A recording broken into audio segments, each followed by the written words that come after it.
अजब संयोग है। 90 के दशक में शाहरुख खान की एक फिल्म आई थी बाजीगर। इस फिल्म का एक बहुत मशहूर डायलॉग है, हार कर जीतने वाले को बाजीगर कहते हैं। प्रशांत किशोर ने बिहार की चुनावी राजनीति में जो किया है उसके बाद उन्हें भी बाजीगर कहा जा रहा है। खुद प्रशांत किशोर शाहरुख खान के बहुत बड़े फैन हैं और उनकी सियासी कहानी भी शाहरुख की फिल्मी कहानी की ही तरह साबित हुई। पिछले साल हुए बिहार असेंबली इलेक्शन में बहुत बुरी तरह हार के 9 महीने बाद ही प्रशांत किशोर ने ऐसी जीत हासिल की है जिसने सिर्फ बीजेपी को ही नहीं बल्कि बड़े बड़े पॉलिटिकल पंडितों को भी हैरान कर रख दिया। हार से जीत का यह सफर पीके ने कैसे तय किया, इस स्पेशल रिपोर्ट में देखिए। तो दैट शोज कि अभी मैं मरा नहीं हूं, अभी नहीं मरा हूं, जब मर जाऊंगा तो फिर लिखना। अभी मरा नहीं हूं, अभी कहानी बाकी है।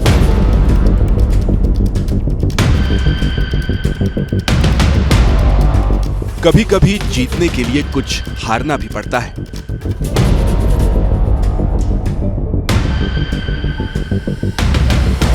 और हार कर जीतने वाले को बाजीगर कहते हैं।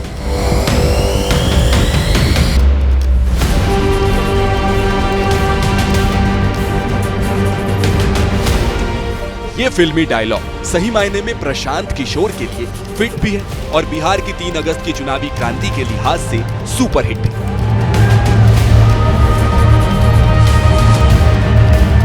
प्रशांत किशोर ने बिहार में बीजेपी के किले को हिला दिया है।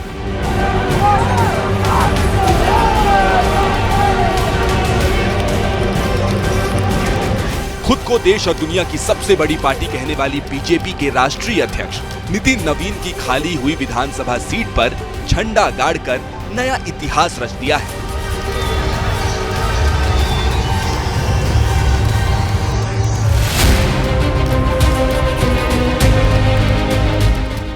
नवंबर 2025 को बिहार विधानसभा चुनाव के नतीजे आए तो प्रशांत किशोर की पार्टी जनसुराज उसका खाता भी नहीं खुला।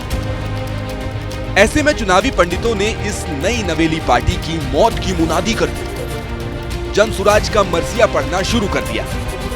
लेकिन प्रशांत किशोर उर्फ पीके भी कहां हार मानने वाले थे। अभी मैं मरा नहीं हूं, अभी नहीं मरा हूं, जब मर जाऊंगा तो फिर लिखना। अभी मरा नहीं हूं, अभी कहानी बाकी है। बिहार विधानसभा चुनाव के नतीजे के 262 दिन बाद बांकीपुर उपचुनाव का परिणाम आया तो इसकी गूंज पटना से दिल्ली तक सुनी गई, क्योंकि सम्राट चौधरी के मुख्यमंत्री बनने के बाद ये बिहार विधानसभा का पहला उपचुनाव है और इसमें बीजेपी अपने गढ़ में ही हार गई। चुनाव प्रचार के दौरान हम लोगों ने जो बात रखी थी, ये विधायक बनाने का चुनाव नहीं है, ये भाजपा के केंद्रीय नेतृत्व को ये संदेश देने का एक प्रयास है बिहार की जनता के द्वारा कि बिहार में किसी अच्छे व्यक्ति को मुख्यमंत्री बनाइए। ये 13 जुलाई की तस्वीर है जब प्रशांत किशोर ने बांकीपुर उपचुनाव के लिए नामांकन दाखिल किया। इस मौके पर पीके की पत्नी डॉक्टर जानवी दास और बेटे दैविक भारद्वाज भी मौजूद रहे। चुनावी पर्चा भरने के बाद प्रशांत किशोर बांकीपुर की चर्चा का केंद्र बिंदु बन गए। 100 में 2 लोगों के पास गाड़ी है। एक तरफ बीजेपी से प्रचार युद्ध में राष्ट्रीय अध्यक्ष नितिन नवीन और मुख्यमंत्री सम्राट चौधरी समेत तमाम दिग्गज थे, तो दूसरी तरफ अकेले प्रशांत किशोर ने पटना के बांकीपुर की गली गली छान मारी। एक अदना सा आदमी प्रशांत किशोर खड़ा है और पूरा भाजपा थर थर कांप रही है। बांकीपुर से बीजेपी उम्मीदवार के लिए जेडीयू के राष्ट्रीय अध्यक्ष और राज्यसभा सांसद नीतीश कुमार ने भी अपील जारी की।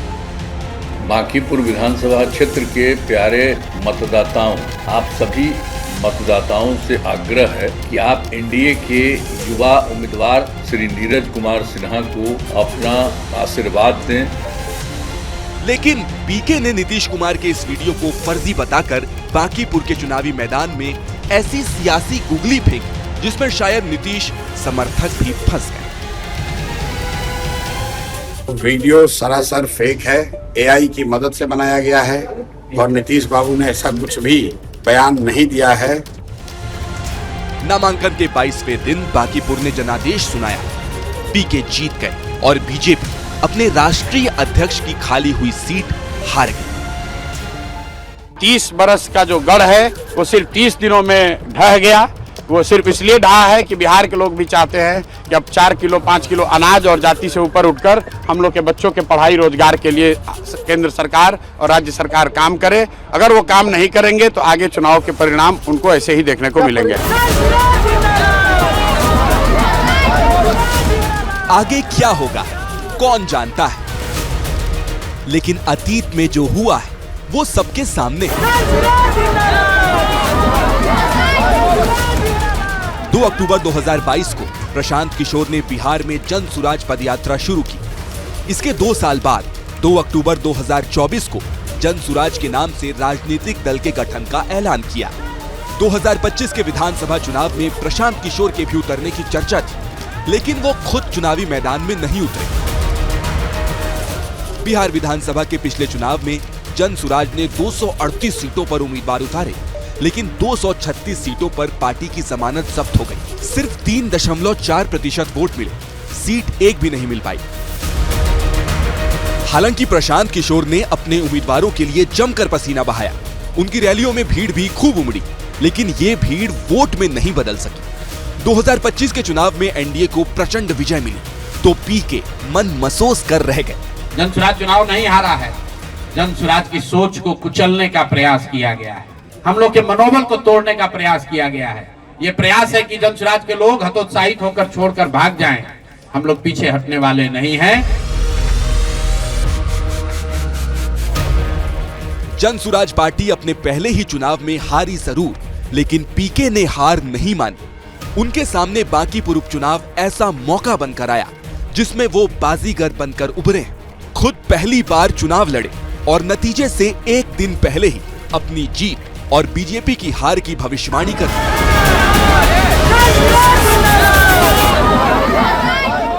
इतने वोट से भाजपा हारेगी कि जीवन में कभी ये कहने का दुस्साहस नहीं कर पाएंगे कि हम लोग कुत्ता बिल्ली को भी खड़ा करेंगे तो चुनाव जीत जाएगा।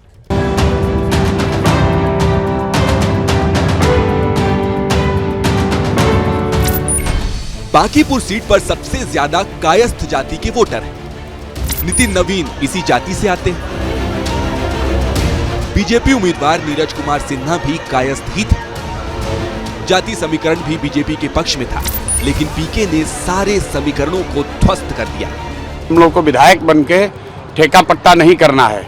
एक और एक मात्र उद्देश्य है, चाहते हैं कि बिहार में बेहतरी हो। बिहार में भी सिर्फ 5 किलो अनाज के नाम पर, जाति के नाम पर, धर्म के नाम पर वोट न मांगा जाए। सवाल तो ये कि जहां चुनावी राजनीति में जाति ही सबसे बड़ा सच है, वहां पीके जाति मुक्त राजनीति की लकीर खींच पाएंगे। जिस तरह से पीके ने बांकीपुर में नया ट्रेंड सेट किया है, वो बीजेपी ही नहीं, आरजेडी के लिए भी खतरे की घंटी है।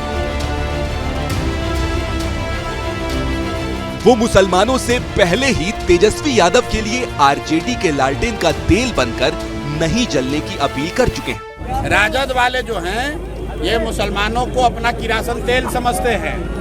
मुसलमानों को किरासन तेल समझते हैं। मुसलमान जो है वो उनके लालटेन में किरासन तेल बनकर जल रहा है। मुसलमानों के बच्चों का भविष्य जल रहा है और रोशनी लालू यादव के घर पर हो रही है। मुसलमानों के घर में तो अंधकार फैला हुआ है। पीके बीजेपी की हिंदुत्व की राजनीति पर भी वक्त बेवक्त चोट पहुंचाने से गुरेज नहीं करते। नितिन नवीन अपने बैठ गए रथ पर और नीचे हनुमान जी को खड़ा करके उनको भाजपा का झंडा देके नचवा रहे थे। अब सवाल ये कि क्या बांकीपुर में पीके का विजयी आगाज आने वाले चुनाव में बिहार की 243 विधानसभा सीटों में बहुमत वाले अंजाम तक पहुंच पाएगा? बांकीपुर में प्रशांत किशोर की जीत के पीछे पिछली कई हार की कहानी, लेकिन एक चीज जो पीके के व्यक्तित्व का हिस्सा है, वो है उनकी जिद। जो कोई नहीं करेगा वो मैं करूंगा। पीके की पूरी जिंदगी इसी फलसफे पर चली है। एक ऐसा शख्स जिसने भारत की राजनीति की बदलती हुई नब्ज को समझा और एक नई विधा की शुरुआत की, चुनावी रणनीतिकार।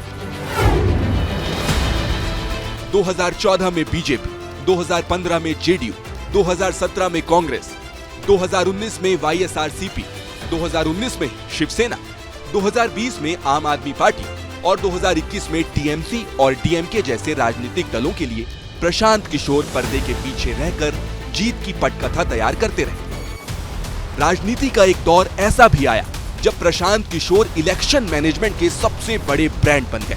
कहा तो ये भी जाने लगा कि पीके जिसकी तरफ, जीत उसकी तरफ। अब की बार मोदी सरकार, चाय पर चर्चा, 3D नरेंद्र मोदी, बिहार में बहार है, नीतीश कुमार है, लगे रहो केजरीवाल, यूपी के 2 लड़के और खेला होबे जैसे पॉलिटिकल कैंपेन पीके के दिमाग की ही उपज था। पीके का कोई पॉलिटिकल बैकग्राउंड नहीं था, लेकिन अपने हुनर से वो राजनीति का चेहरा भी बन गए और राजनीतिक दलों की पसंद भी। नीतीश कुमार ने उन्हें पॉलिटिकल एडवाइजर भी बनाया और 2018 में वो औपचारिक तौर पर जेडीयू में शामिल भी हो गए। लेकिन ये सिर्फ उनका ट्रेनिंग ग्राउंड था। राजनीति में ऊंची छलांग लगाने का इरादा वो कर चुके थे। What you know about me